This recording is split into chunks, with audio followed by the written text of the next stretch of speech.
자, 시장의 핵심을 짚어보고 그 안에서의 투자 아이디어도 찾아보는 시간입니다. 이학영의 딱 이거. 오늘도 MTN의 이학영 전문위원 모시고 이야기 나눠보겠습니다. 어서 오십시오. 네, 안녕하세요.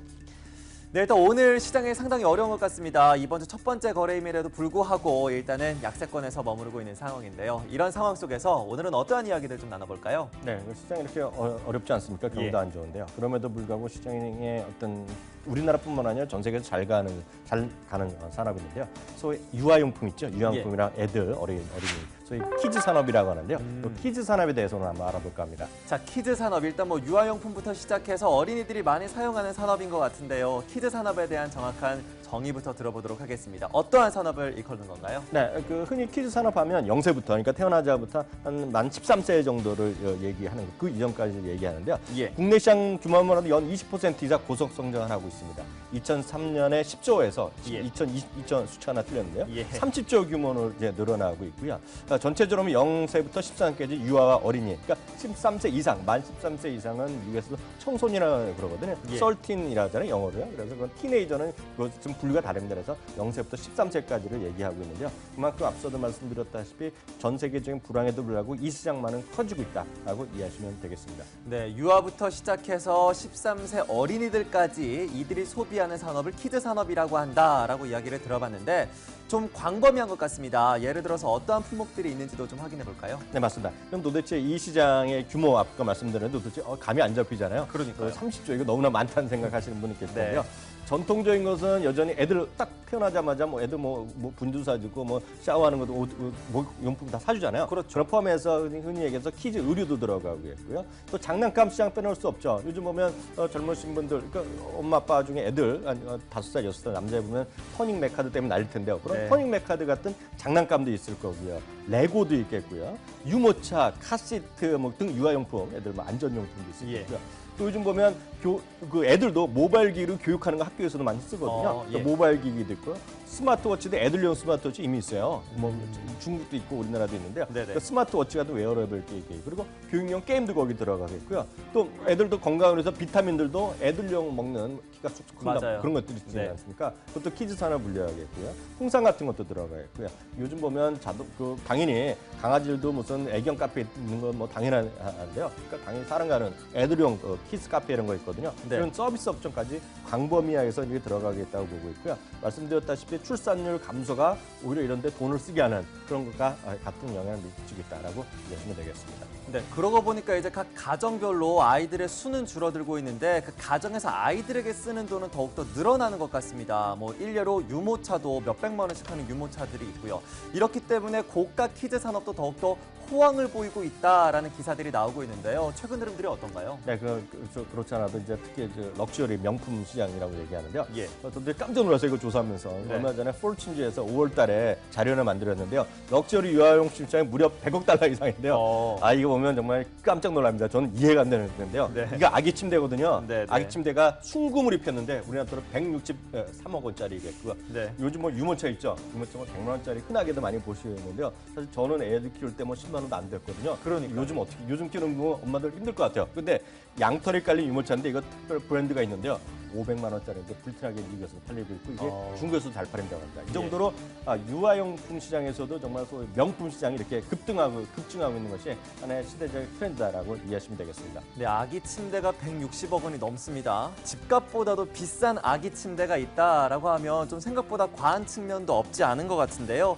이렇게 명품 키드 산업이 뜨는 이유를 좀 짚어봐야 될 것 같습니다. 어디에서 포인트를 짚을 수가 있을까요? 네, 우리나라만 하더라도 출산율이 1000명대 1.3명이거든요. 네. 주요 국가 중에 그러면 거의 제일 꼴찌 수준이 되거든요. 이러다 보니까 아무리 나라에서 정책을 하더라도 이거 웬만하면 저출산율이 해결이 안 되거든요. 네. 그러니까 저출산율이 하면서 또 엄마나 아빠가 둘 다 엄마들도 일하는 사람들이 많잖아요.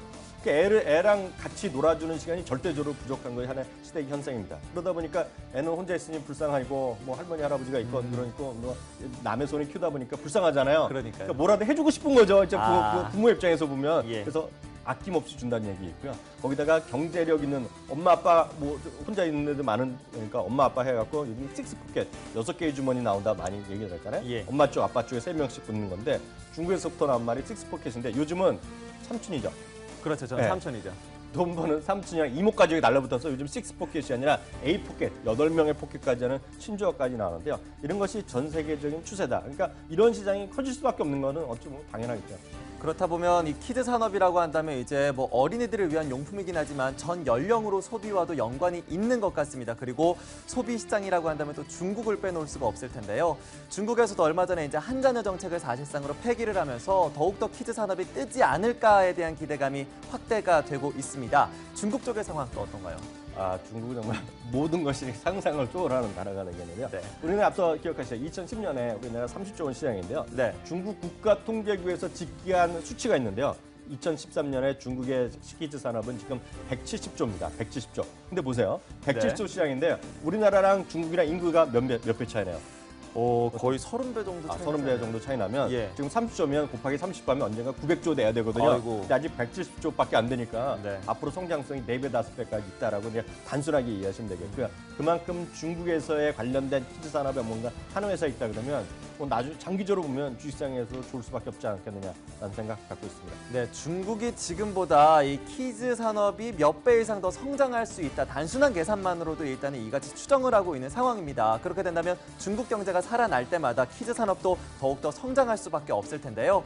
우리나라 기업들 중에 중국 키즈 산업에 진출한 기업들도 확인해 보도록 하겠습니다. 여기서 좀 투자 아이디어를 얻어보도록 하죠. 그러니까 이제 비상장 중에서 유한 킴벌리가 있습니다. 예. 유한 킴벌리 때문에 이제 위에 있는 유한 양행이 좋다 얘기하는 분이 있는데요.